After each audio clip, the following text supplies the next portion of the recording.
Dear friends, welcome. आज हम rectifier और फिल्टर परिपथों के बारे में चर्चा करेंगे।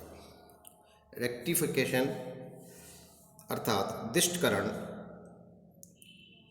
ऐसे विद्युत परिपथ होते हैं जो प्रत्यावर्ती शक्ति को दिष्ट शक्ति में बदलते हैं। तो वे परिपथ जो प्रत्यावर्ती शक्ति को दिष्ट शक्ति में परिवर्तित करते हैं दिष्टकारी कहलाते हैं। और ये जो क्रिया है अर्थात प्रत्यावर्ती शक्ति को दिष्ट शक्ति में बदलने की, इसे हम रेक्टिफिकेशन या दिष्टकरण कहते हैं। फिल्टर, जैसे कि नाम से ही पता लगता है, फिल्टर यानी किसी चीज़ को छानना। तो यहाँ पर हम इलेक्ट्रॉनिक्स जब पढ़ रहे हैं तो फिल्टर से अर्थ हमारे ऐसे विद्युत परिपथों से हैं जो परिपथ प्रत्यावर्ती शक्ति को दिष्ट शक्ति से अलग करते हैं। तो वे परिपथ जो प्रत्यावर्ती शक्ति को दिष्ट शक्ति से अलग करते हैं फिल्टर परिपथ या केवल फिल्टर कहलाते हैं। दिष्टकारी दो प्रकार के होते हैं, या ऐसे कहना चाहिए कि हम दिष्टकारियों को दो भागों में विभाजित करते हैं। एक अर्ध तरंग दिष्टकारी, दूसरे पूर्ण तरंग दिष्टकारी। इन दोनों के अर्थ को समझना इनके नाम में ही समाहित है। हम जानते हैं कि प्रत्यावर्ती जो शक्ति होती है, चाहे उसे धारा के रूप में देखें या वोल्टता के रूप में, वो उसका एक पूरा साइकिल होता है, एक पूरे चक्र का कार्य को जब करता है तो अर्ध तरंग अर्थात ऐसा दिष्टकारी परिपथ जो केवल निवेशी प्रत्यावर्ती शक्ति के आधे चक्र का ही उपयोग करता है, अर्थात केवल आधे चक्र तक ही काम करता है, अर्ध तरंग दिष्टकारी कहलाता है। इसके विपरीत वह परिपथ जो निवेशी प्रत्यावर्ती शक्ति के पूरे चक्र का उपयोग करता है, अर्थात पूरी चक्र में ही कार्य करता है, उसे हम पूर्ण तरंग दिष्टकारी कहते हैं। सर्वप्रथम हम अर्ध तरंग दिष्टकारी को समझते हैं। फ्रेंड्स, आप जानते हैं कि इस वीडियो लेक्चर की अपनी एक सीमा है, इसलिए सभी प्रकार के जो मैथमेटिकल डेरिवेशंस हैं यहाँ पर स्पष्ट नहीं किए जा सकते। सारे मैथमेटिकल डेरिवेशन मेरे PDF नोट्स में किए हुए हैं, आपकी पुस्तक में भी है, लेकिन मैंने अपने नोट्स में भी डिटेल से किए हैं जो मैं आपको शेयर कर रहा हूँ, तो आप वहाँ से सारे डेरिवेशंस देख सकते हैं।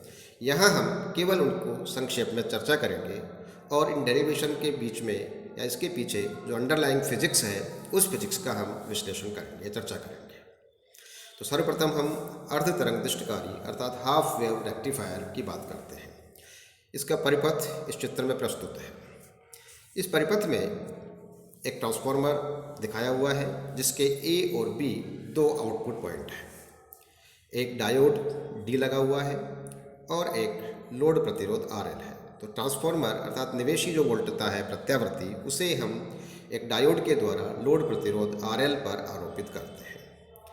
आप जानते हैं डायोड के प्रचालन की एक विशेषता है। डायोड को हम परिपथ में अग्र बायस एवं पश्च बायस इन दो प्रकार से लगा सकते हैं।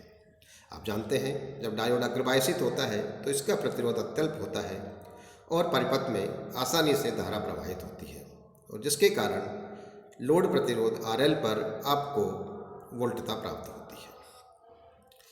इसके विपरीत जब डायोड पश्च बायसित होता है तो आप जानते हैं कि इसका प्रतिरोध बहुत अधिक होता है और यह नगण्य धारा को आगे प्रवाहित करता है। अर्थात इस स्थिति में हम कह सकते हैं कि परिपथ से धारा प्रवाहित नहीं होती है, जिसके कारण लोड के सिरों पर हमें कोई वोल्टता और शक्ति प्राप्त नहीं होती है।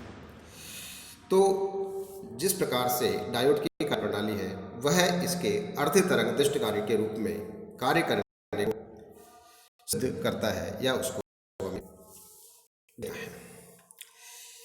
जब निवेशी प्रत्यावर्ती वोल्टता का आधा चक्र हम मान के चलते हैं, जब ऐसा माने कि प्रथम A सिरा B सिरे की तुलना में धनात्मक है, तो आप देख सकते हैं डायोड अग्रबायसित होगा, और अगर डायोड D अग्रबायसित होगा तो से धारा प्रवाहित होगी RL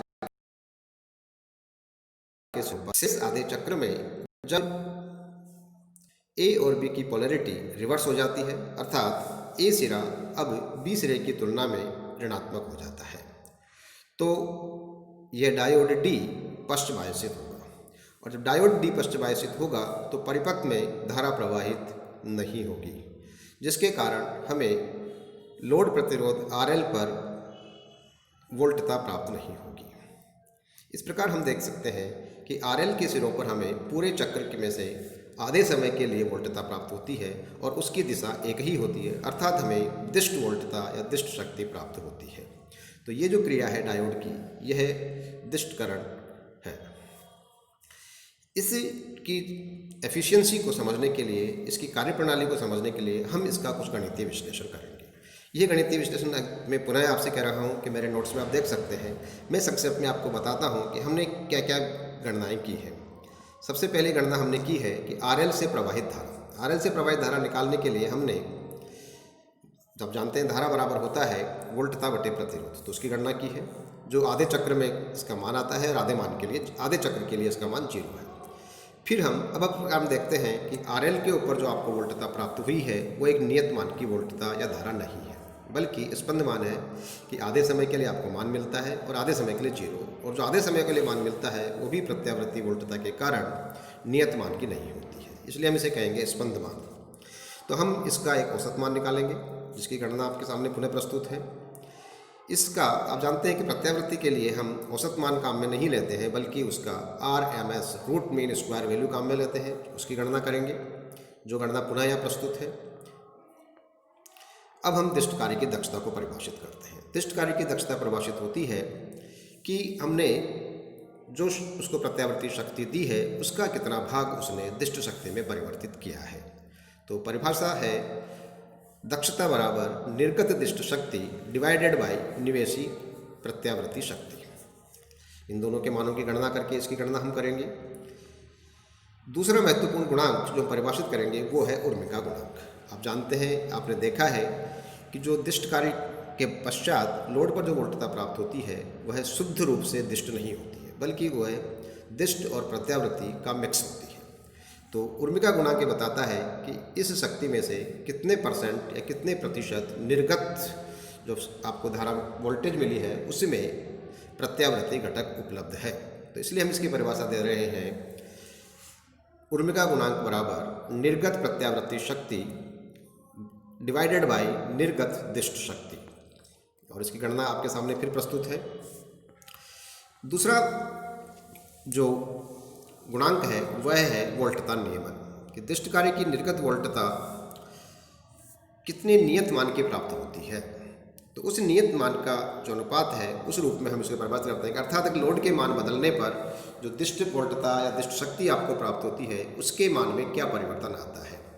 तो उसको बनाने के लिए हमने एक गुणांक परिभाषित किया है जिसे हम कहते हैं वोल्टता नियमन, और ये परिभाषित है ENL minus EFL upon EFL। ENL का मतलब है कि उस समय वोल्टता कितनी प्राप्त होती है जबकि हमने कोई लोड नहीं लगा रखा है, और FL जबकि उसके ऊपर लोड लगाया हुआ है। इसकी गणना हम कर सकते हैं जो मैंने नोट्स में आपको दिवाई हुई है। दूसरा एक महत्वपूर्ण पैरामीटर जो हमारा है वह है PIV प्रतीप शिखर वोल्टता, पीक इनवर्स वोल्टेज, कि जब डायोड हमारा रिवर्स बायस में होता है तो उसके सिरों पर कितनी उच्चतम वोल्टता आरोपित होती है। क्योंकि आप जानते हैं कि अगर एक निश्चित मान से ज़्यादा वोल्टता उस पर आरोपित हो तो हमारा डायोड डैमेज हो सकता है, खराब हो सकता है, जिसके लिए हमने यहाँ पर गणना की हुई है। Thank you, welcome.